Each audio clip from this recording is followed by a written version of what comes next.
दोस्तों, क्या आपको पता है हिमाचल में सिकंदर के सैनिकों का गांव है जिसे लिटिल ग्रीस कहा जाता है। हिमाचल में एक ऐसा गांव है जिसे सिकंदर महान के सैनिकों के वंशजों का गांव कहा जाता है। इस गांव की एक नहीं न जाने कितनी खासियतें हैं। एक तो ये भारत का संविधान नहीं मानता क्योंकि इसका अपना संविधान बहुत पुराना है। कहा जाता है कि ये देश का सबसे पुराना लोकतांत्रिक गांव है। यहाँ अकबर की पूजा होती है और सबसे ज्यादा हशीश भी पैदा होती है। हाल ही में भारत और यूनान का एक स्कॉलर ग्रुप इस बात पर रिसर्च कर रहा है कि हिमाचल के मलाणा गांव के लोगों की जड़ें किस तरह उन्हें सिकंदर महान से जोड़ती हैं। सिकंदर ने 326 ईसा पूर्व भारत पर आक्रमण किया था। पर्सिया पर अधिकार करने के बाद वह भारत के उत्तरी पश्चिमी भाग तक पहुंचा था। वहां सिकंदर का युद्ध पोरस से हुआ था। पोरस से संधि के बाद बेशक सिकंदर की सेना यहां से वापस यूनान लौट गई, लेकिन उसकी सेना के कई सैनिक वहां नहीं जाकर हिमाचल के इस गांव में बस गए।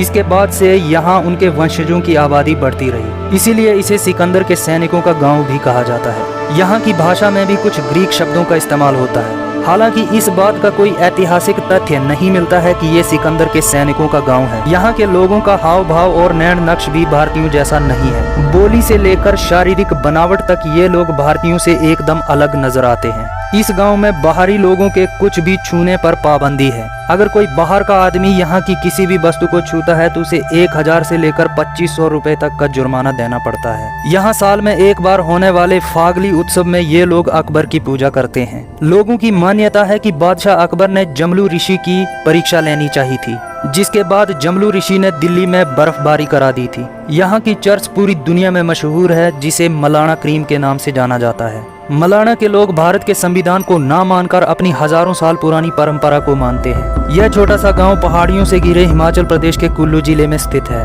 कहा जाता है कि दुनिया को सबसे पहले लोकतंत्र यहीं से मिला था। प्राचीन काल में इस गांव में कुछ नियम बनाए गए। इन नियमों को बाद में संसदीय प्रणाली में बदल दिया गया। इस गांव के अपने खुद के 2 सदन हैं, एक छोटा सदन और एक बड़ा सदन। बड़े सदन में कुल 11 सदस्य हैं, जिनमें 8 सदस्य गांव वालों में चुने जाते हैं, जबकि 3 अन्य कारदार गुरु और पुजारी स्थायी सदस्य होते हैं। इस सदन की अनोखी बात यह है कि गांव के प्रत्येक घर से इसमें एक सदस्य जरूर होता है। घर का सबसे बुजुर्ग व्यक्ति ही इसमें प्रतिनिधि होता है। ऊपरी सदन में किसी सदस्य की मृत्यु हो जाए तो पूरे ऊपरी सदन को दोबारा गठित किया जाता है। सिर्फ सदन ही नहीं बल्कि मलाणा गांव का अपना प्रशासन भी है। कानून व्यवस्था बनाए रखने के लिए इनके अपने कानून भी हैं। इनके खुद के थानेदार होते हैं। सरकार भी इनके मामलों में दखल नहीं देती। सदन में हर तरह के मामलों को निपटाया जाता है। यहाँ फैसले देवनीति से तय होते हैं। संसद भवन के रूप में ऐतिहासिक चौपाल लगाई जाती है। ऊपरी सदन के 11 सदस्य ऊपर बैठते हैं, साथ ही निचली सदन के सदस्य नीचे बैठे होते हैं और हर तरह के फैसलों का यही निपटारा हो जाता है। अगर कोई मामला फंस जाए जिसका हल निकालना मुश्किल होता है तो इसे सबसे अंतिम पड़ाव पर भेज दिया जाता है। यह अंतिम पड़ाव जमलू देवता का होता है। गांव वाले जमलू ऋषि को अपना देवता मानते हैं। इन्हीं का फैसला सच्चा और अंतिम माना जाता है। यह तरीका भी अजीब होता है। जिन 2 पक्षों का मामला होता है उनसे 2 बकरे मंगाए जाते हैं। दोनों ही बकरों की टांगों में चीरा लगाकर बराबर मात्रा में जहर भर दिया जाता है। जहर भरने के बाद बकरों के मरने का इंतजार होता है। जिस पक्ष का बकरा पहले मरता है वह दोषी होता है। अब इस अंतिम फैसले पर कोई सवाल नहीं खड़ा कर सकता। वैसे अब यहाँ बदलाव देखने को मिलने लगा है। पहले यहाँ चुनाव नहीं होता था, लेकिन साल 2012 के बाद से यहाँ चुनाव होने लगे हैं। तो दोस्तों, यह था हिमाचल का लिटिल ग्रीस यानी मलाणा गांव।